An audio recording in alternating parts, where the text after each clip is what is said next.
seeing all this. So seeing the cussing, seeing the sagging, seeing some of the violence out there, it was, in my eyes, acceptable.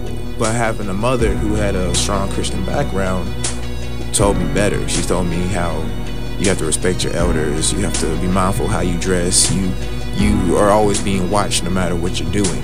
If it's not by a man's eye, it's God's eye. So we'll fast forward a little bit to about my high school. Moved to a school, Harrison High School, up in Cobb County in Georgia. It was dominantly a white school. At first, when I first got there freshman year, it was about maybe 10 African American students there. In my freshman year, I tried to bring back sagging, or I thought it's cool because I'm black, I can do what I want. So I tried to bring back sagging, but then I realized sagging wasn't really me, because I looked at all the white kids, all the Caucasian kids, and I'll see them in their vests and their pants, and they're dressing down, dressing nice, dressing presentable, being polite to the teachers, being good students, being good people. But me, I was being ignorant, and I just got tired of that. So I switched it up. I started caring about how I dress. I started caring about how people start talking about me for not being hood, being a man that's, he's a nice child. He says yes sir, no ma'am. He goes out there, he dressed pretty down. He dressed down, or he dressed nice. Whereas it's like, I don't like, oh, he's a slob, or oh, he's a hoodlum. Look who talks like that in public? Who talks like that to an adult figure at the age of 13, 14, 15? No. So I just guess what I'm trying to say is just like, in sagging in general, it's not acceptable. So I noticed you said the word ignorant, and do you think there is this is a relationship that you are ignorant, therefore you sag, or you sag because you're ignorant? Are they related in your eyes, or?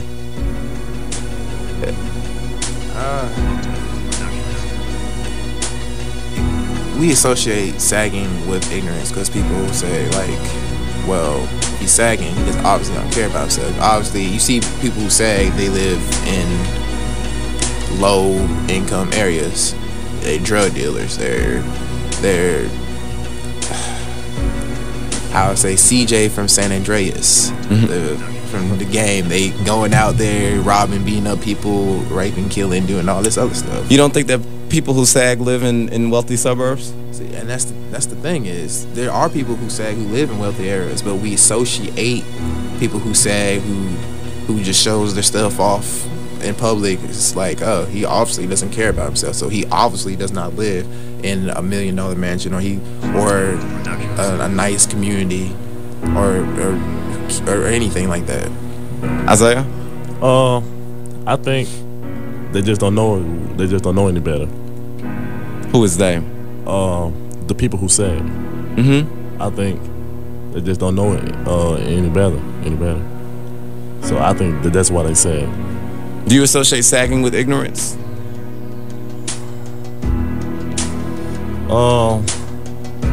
In a way, I do it. It's in a way.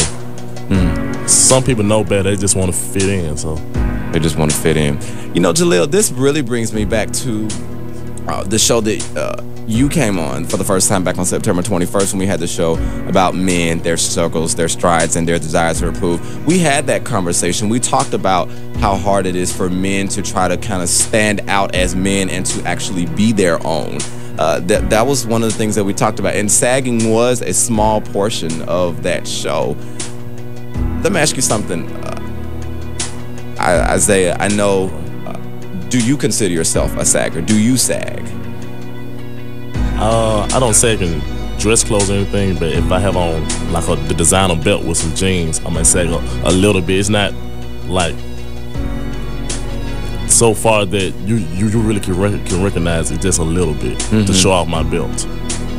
But okay, so in other words, you do have you do sag, but it's not. I guess in other words, would that be a yes or no? I do sag. You do sag. Okay. But I think we all sag because look at your grandmother, your great grandmother, or your granddad, and how they have their pants.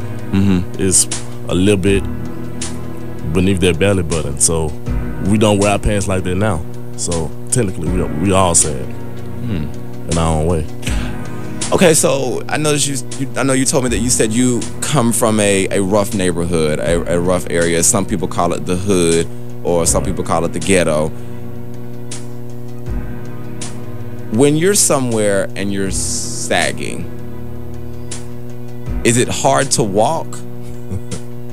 Is it hard to kind of move? And no, I'm being quite serious here. Is it hard to move your legs when you walk? I don't sag like that now, but you used to. Yeah, I used to, but it was kind of hard to walk a little. Tell me about those days when you used to sag like that. Would it be so low beneath where they're supposed to be that would explain that to me? When I used to sag like that, it was really beneath what that's supposed to be. It was quite sagging. It was sagging a lot. You could really notice, but it was. I used to sag so bad. Sometimes you could see not my underwear, but my shorts up under my pants. So it used to be really, really bad, and it was a hard time to walk. I had a hard time to walk. Did it ever come to your mind that it's a little difficult to walk? Maybe I should pull these britches up. Has that ever crossed your mind? Nah, and it haven't really crossed my mind when, like I said, the person who I looked up to, my role model, my brother, he told me I had to stop. He told me that was not professional. Jaleel? Well, Isaiah, can I ask you a quick question? All right. You talking about your brother and how your brother used to sell drugs. All right. And your brother told you that sagging is not professional. Yeah. But your brother did sag, correct? He did sag. But I guess what I'm trying to ask you, did you see like the light when your brother told you? Because I feel like he went through the lifestyle of being a drug dealer, and he been through that. So since you're his little brother, he wants to protect you from that danger. If you understand where I'm coming from, Ed? I do. I really do.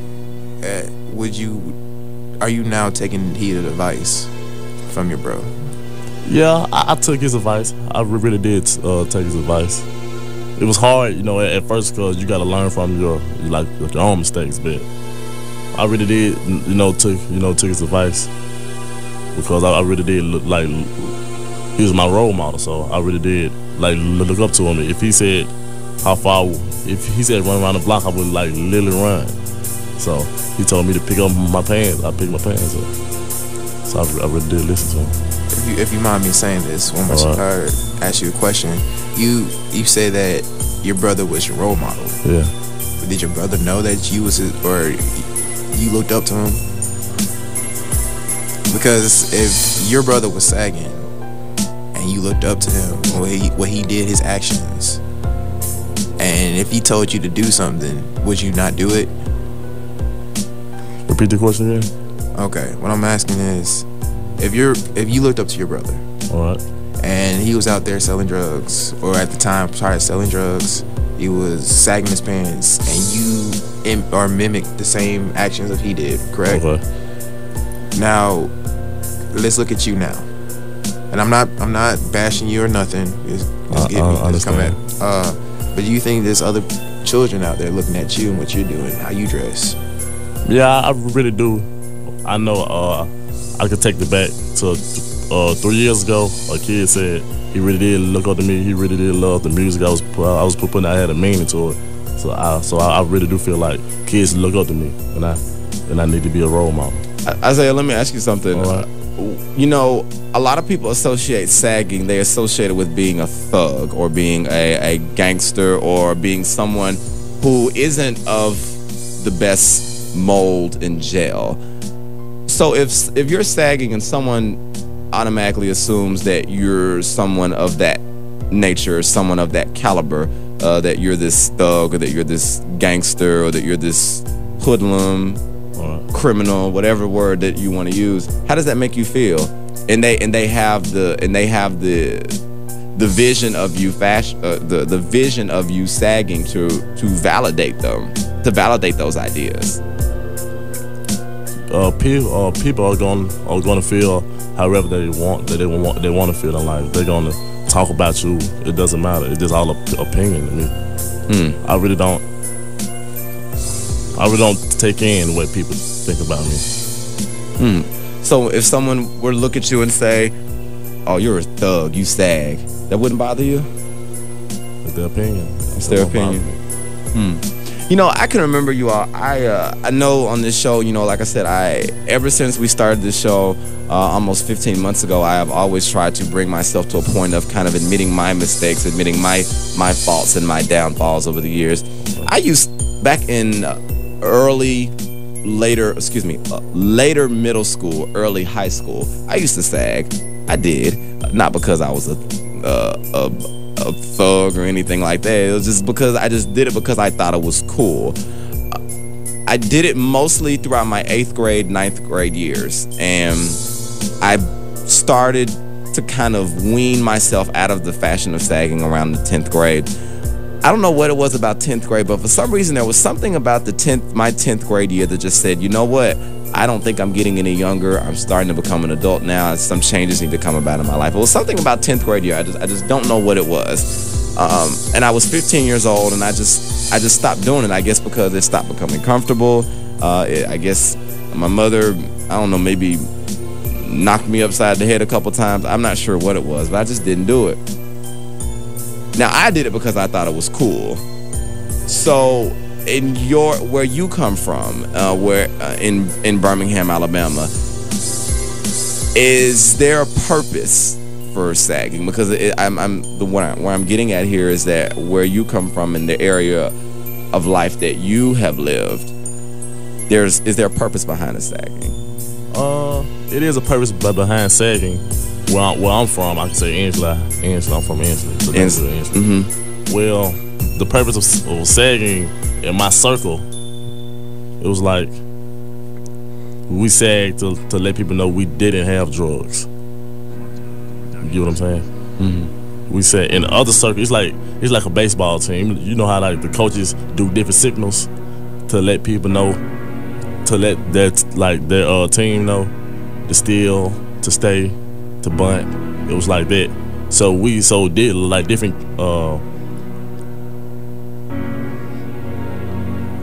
I'd say different neighborhoods did different things about sagging. Some sagged to let people know they had drugs. Some sagged to let them know they didn't have drugs. So some people in your neighborhood sag to let other people know that they have drugs, and others sag to let people know they don't. So how can you tell the difference? So if there are two guys standing side by side and they're both sagging, how can you tell which has drugs and which doesn't? Well, what part of the neighborhood they're from? Okay, in the part of Birmingham, Alabama you're from, you said the neighborhood was Inslee. Inslee, in that part of Birmingham. I am from Birmingham, Alabama. I'm very familiar with that area. What does it mean there in your neighborhood? Different streets mean different things. So it's now categorized to streets. So if you're on this particular street and you're sagging, that means you have drugs available. But if you're on this particular street and you don't have drugs available, then they know that. Then that's what the sagging means on that particular street. Okay, so let's just say, I'm just gonna make up some street names here. Let's just say if you're on Apple Avenue. Apple Avenue is known for drugs. That's where saggers will be. Is that kind of where I'm coming from? Yeah, if you're sagging, if you're sagging on Apple Avenue, Apple Avenue is known where drugs are, then you know any guy who's on Apple Avenue sagging has drugs. Most likely. Most likely. Okay. Most likely. Let's go to Pineapple Avenue on the other side of town. Everyone knows that there are no drugs being sold on Pineapple Avenue. So if you're sagging on Pineapple Avenue, then people know that you don't have drugs. Nah. Okay. It all depends, like I said, the group of people. It all depends on the group of people, whatever they decide they wanted to do. Like, hey, we're gonna sag to let people know we don't have drugs, or we're gonna sag to let people know we do have drugs. And And the people who they buy from, they're gonna let them know, like, hey, we're gonna sag to let you know we don't or we do have drugs. So it all depends on the people. It all depends on the people. Jaleel, why do people sag in the neighborhood? I know you grew up in you were from Kennesaw, Georgia. It's probably not the same kind of neighborhood. Well, it's not. Let's just keep this, I guess, blunt, if we will. It's not the same kind of neighborhood that Isaiah grew up